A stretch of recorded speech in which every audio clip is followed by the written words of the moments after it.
എന്താ? ഒരു പെണ്ണുള്ളതിനെ കെട്ടിച്ചു വിട്ടപ്പോഴാണോ കിളവിക്ക് ഡാൻസ് കളിക്കാൻ ഒരു പൂതി? അതിനെന്താ, ഡാൻസ് എപ്പോ വേണേലും പഠിക്കാമല്ലോ. പഠിച്ചോ എത്ര വേണേലും പഠിച്ചോ, പക്ഷെ അത് ഇവിടെ പറ്റത്തില്ല. അത് പറയാൻ നീ ആരാടി?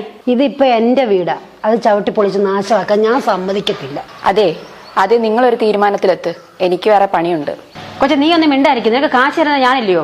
ഒരുത്തൻ്റെ കൂടെ കെട്ടിച്ചു വിട്ടിട്ട് അവനുമായിട്ട് അടി ഉണ്ടാക്കിയിട്ട് ഇവിടെ വന്ന് നിൽക്കാൻ തുടങ്ങിയിട്ട് കുറെ ആയില്ലോടി. അത് തന്നോ അവനെ കൊണ്ട് ആ വീടും വിൽപ്പിച്ചിട്ട് ആ കാശ് അടിച്ചുകൊണ്ട് അവളിവിടെ വന്ന് നിൽക്കുന്നത്.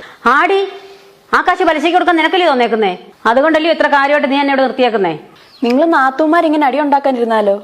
കൊച്ചെ നീ അവിടെ നിൽക്കേ, ഇതിനൊക്കെ മറുപടി പറഞ്ഞില്ലെങ്കിൽ എനിക്ക് ഉറക്കം വരത്തില്ല. എന്റെ കയ്യിലിരുന്ന കാശ് 3 രൂപ പലിശയ്ക്ക് മേടിച്ചിട്ട് നീ 7 രൂപ പലിശയ്ക്ക് മറിച്ചു കൊടുത്തേക്കോ അല്ലോടി. അതുകൊണ്ടല്ലയോ ഇത്രയും കാര്യമായിട്ട് നീ എന്നെ ഇവിടെ നിർത്തിയേക്കുന്നേ. അതെ, ഞാൻ നിൽക്കണോ അതോ പോണോ? നീ ഇവിടെ നിൽക്കാൻ തുടങ്ങിയിട്ട് 3 വർഷമായി. തീറ്റയും കുടിയും കിടപ്പും എല്ലാം നോക്കിയാലും എനിക്കാ നഷ്ടം. അതെ, ഞാൻ അങ്ങ് പോയേക്കാം. ഞാൻ പോയി കഴിഞ്ഞിട്ട് നിങ്ങൾ അടി ഉണ്ടാക്കിക്കോ. അയ്യോ എന്റെ പൊന്നുമോളെ, ഞാനങ്ങ് പോയേക്കാം.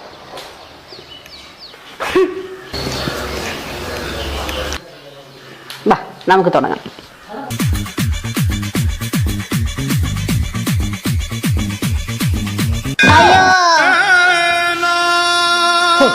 സമാധാനമായി.